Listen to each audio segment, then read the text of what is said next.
From the nation's capital in Washington, D.C., Call on Congress. The program discussing national issues that affect Oklahoma.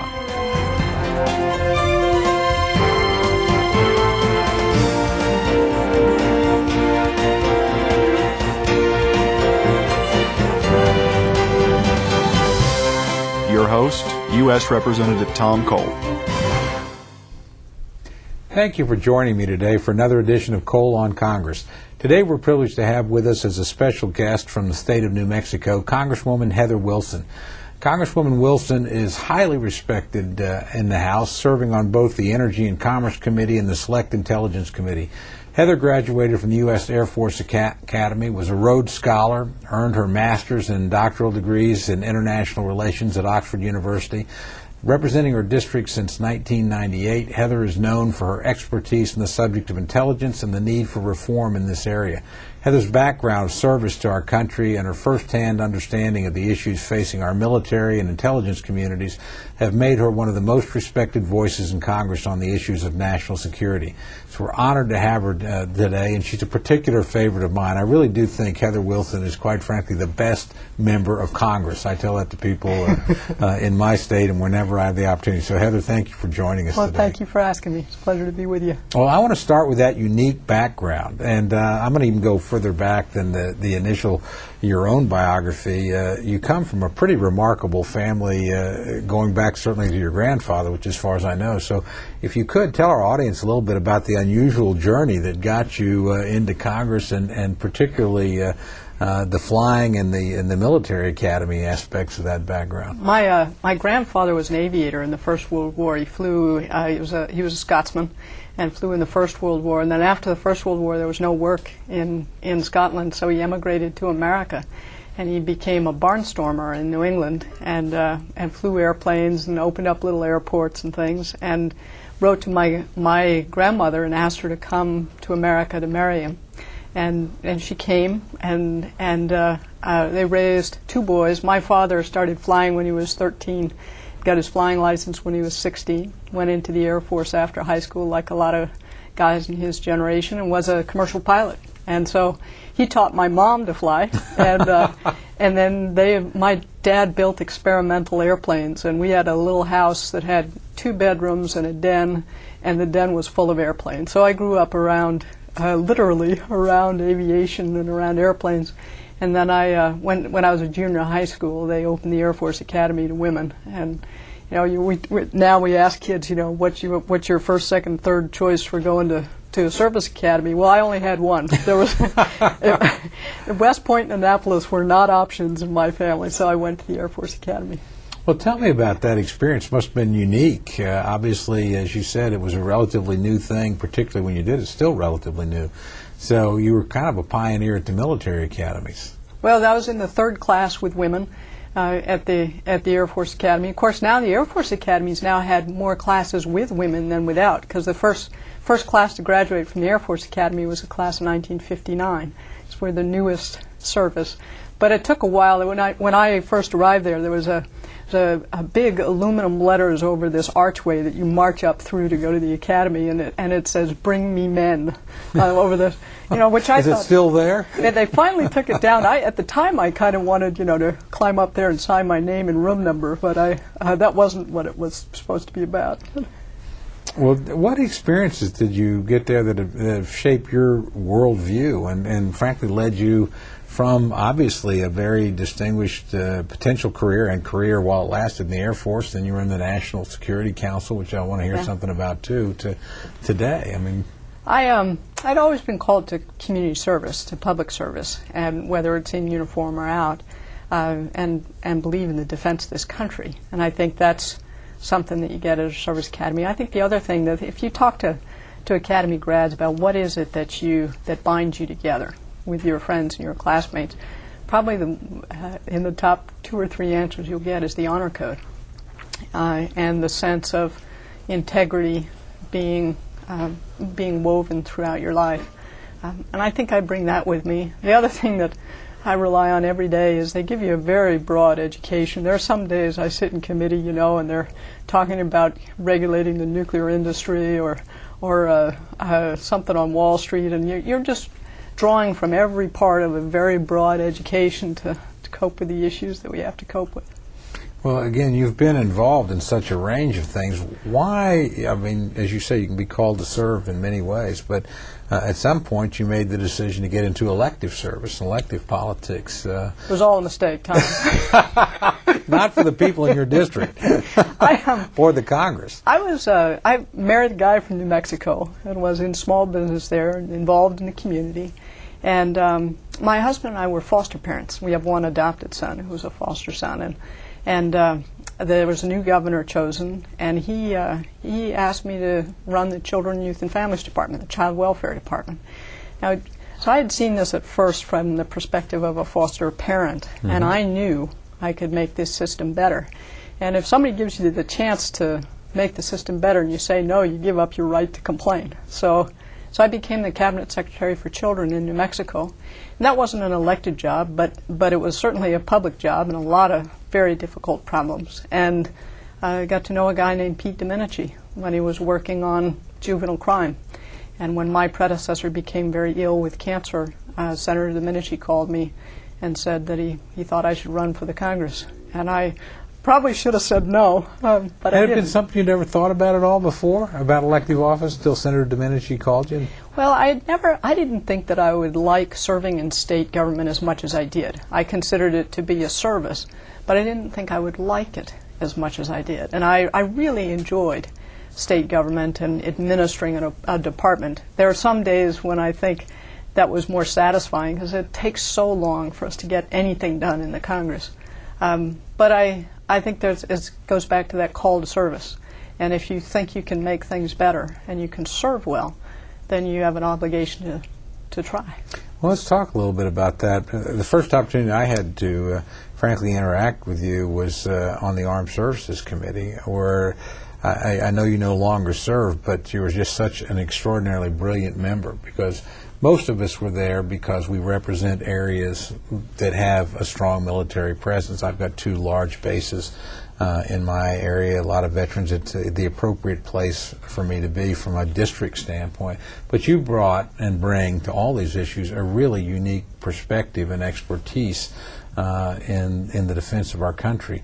Drawing on that and your work on the armed services, what do you see as the 2 or 3 or 4 big challenges in keeping America secure moving forward? Well, that's a big set of questions, but I now serve on the Intelligence Committee here, and I think we need some very fundamental reform of our laws on signals intelligence, which means how we communicate, mostly electronically, and we spy on our enemies. Perhaps more now than during the Cold War, we are dependent on good intelligence to keep this country safe. If you think about it, during the Cold War, the Soviets were so helpful as an enemy. You always knew exactly where they were. They did the same exercises every year from the same garrisons, using the same radio frequencies. So if they had ever attacked us, it would have been awful. But we knew where they were.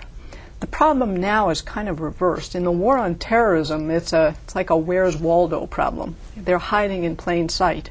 And you're trying to find terrorists who are using commercial communications, who are hiding in large populations. So it's much harder to find them.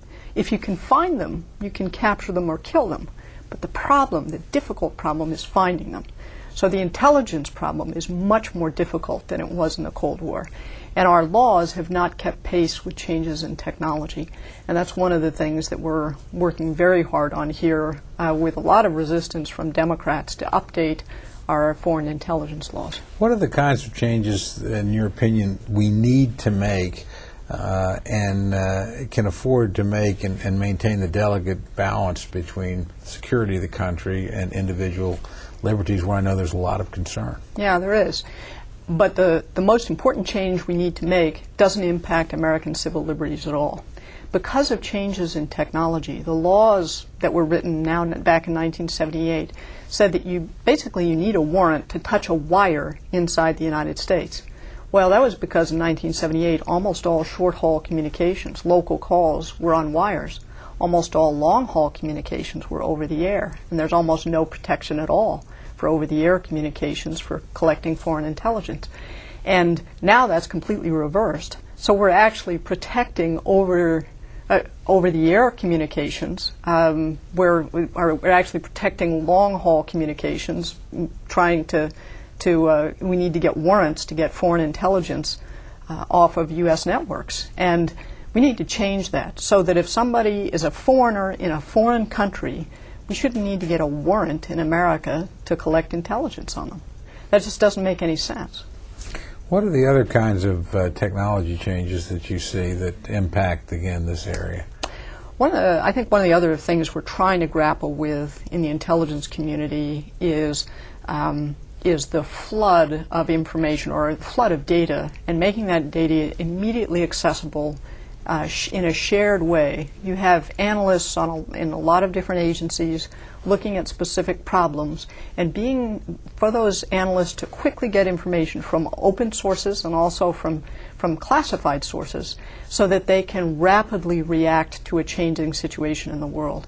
And developing and keeping good analysts is a difficult task. In the 1990s, we devastated our intelligence community, and that meant that for example, in the Kosovo crisis, we were taking analysts whose expertise was in Latin America and saying, well, these skills are fungible, you're working on Kosovo today.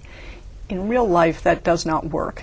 So we've got to get back to playing our positions in the world of intelligence analysis so that we develop the world's best experts in a broad variety of fields and areas in the world. So if there's a crisis, we have the world's experts on the Chinese Navy or on the Venezuelan government if there's a coup and what that means for America, or on Cuba or wherever in the world. We've got obviously a lot of, as you pointed out in your answer, a lot of conflicts that are Republican-Democrat to some degree, but how much, to what degree are these conflicts also really executive-legislative? That is, the executive has a unique responsibility in terms of defending the country, and I've never met a president of either party that did not feel that very profoundly and felt the challenges more personally. It's a little more diffuse. I mean, when you're in the legislative body, no one of us is ever quite responsible for anything or can be held accountable for something in the way that a president, with a national challenge or a terrorist attack is held immediately accountable and responsible. It is different. And in some ways, in the legislature, we get the easy job. We get to ask tough questions without having the responsibility to implement answers. But I think a responsible Congress is being thoughtful about the questions that they ask and the oversight that we do, so that we really are stewarding the long-term health of the government.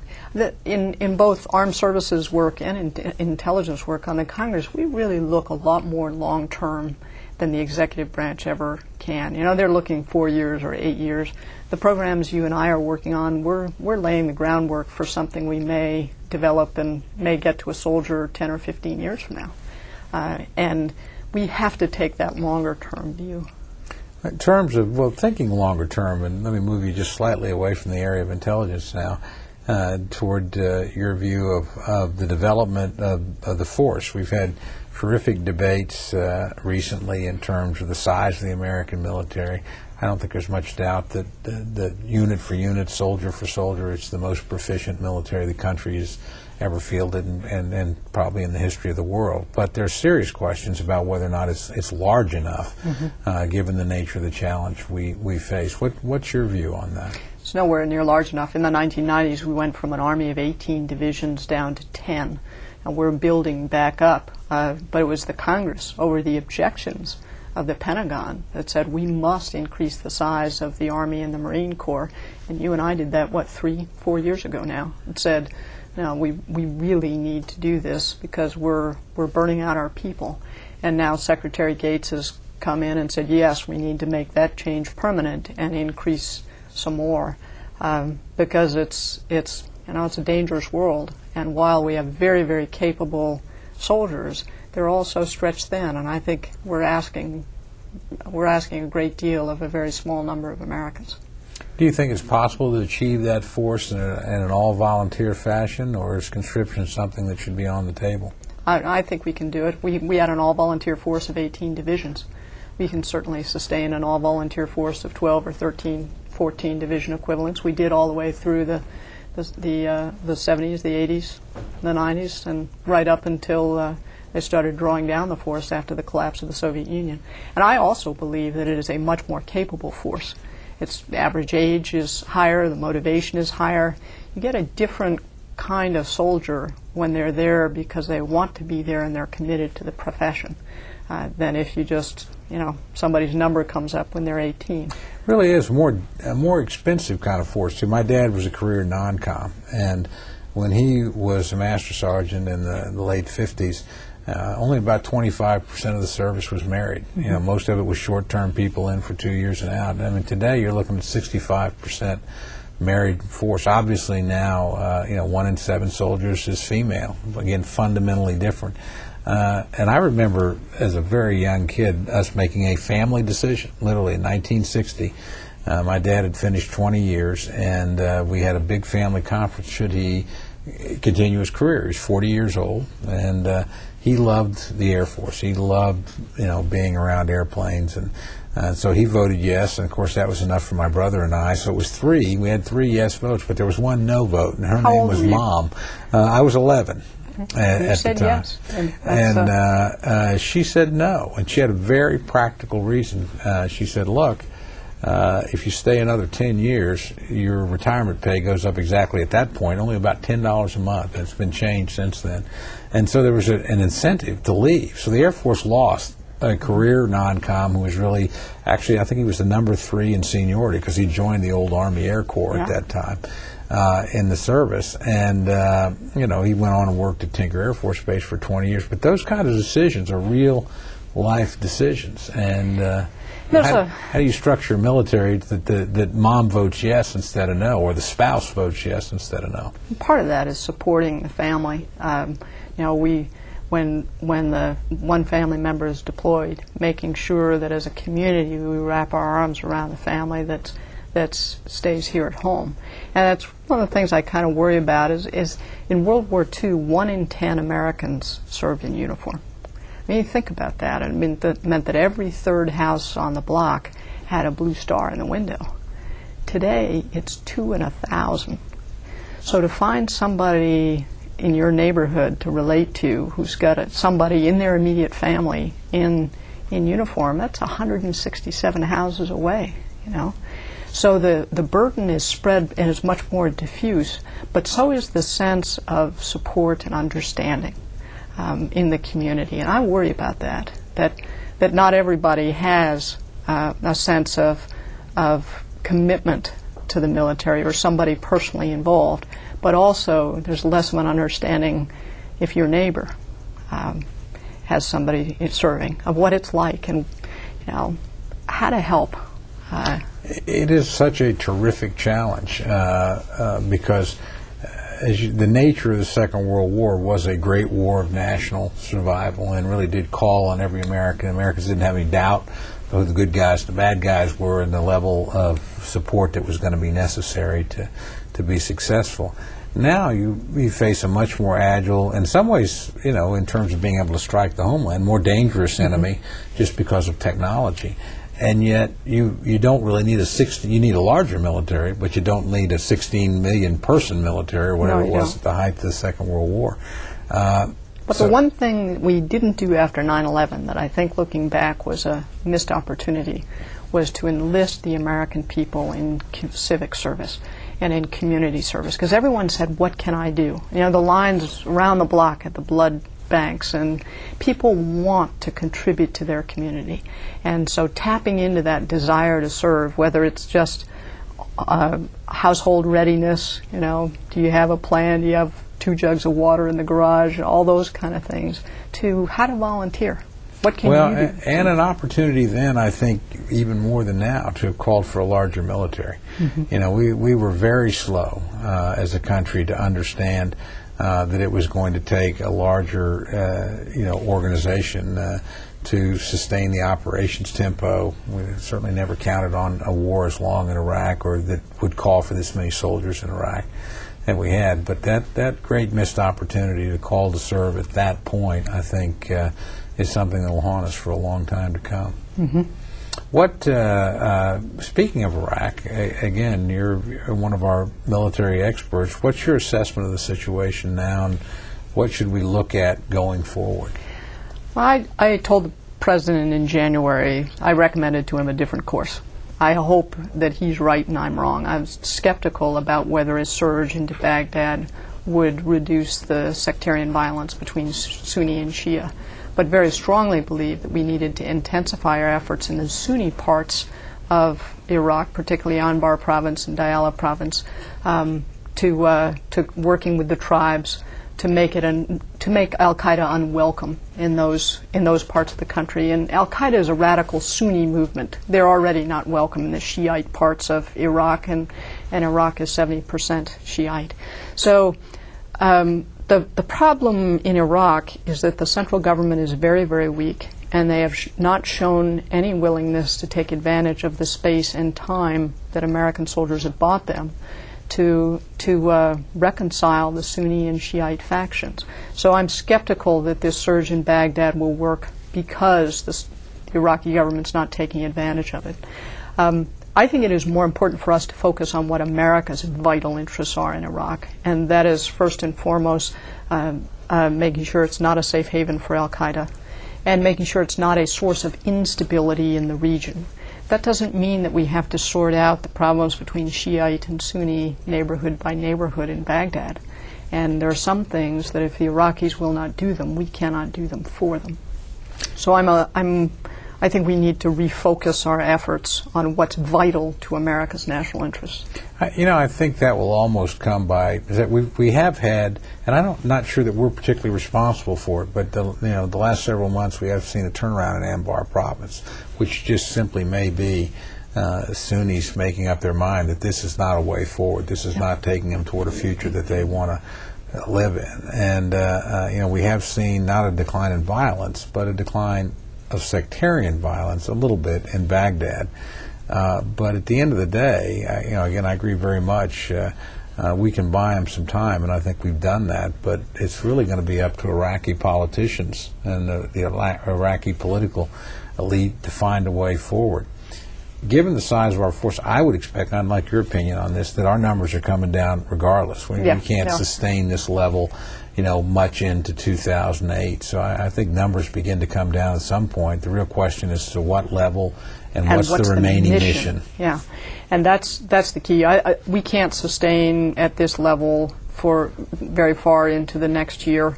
So the force levels are coming down. But I think the real thing and it's really been a missed opportunity here in the Congress, is to focus on what is America's vital national interest and what is the mission that we want to give our military there. Instead, we've had all of these highly partisan votes on setting dates for withdrawal and almost no discussion about what is vital to America. These are important questions, and I think they're worthy of debate here in the House of Representatives, and that debate has just not occurred. Do you see a point in the near-term future, let's say the balance of the Bush presidency, maybe early into the next administration, where we know the numbers are coming down, but where we're really talking about essentially no presence in Iraq, where there aren't very many, if any, American forces other than what you'd have around an embassy or something? I don't anticipate that, and we're talking about 18 months now. I don't think we get down to that level in 18 months, but I think we can get significantly lower than we are now because the mission will change.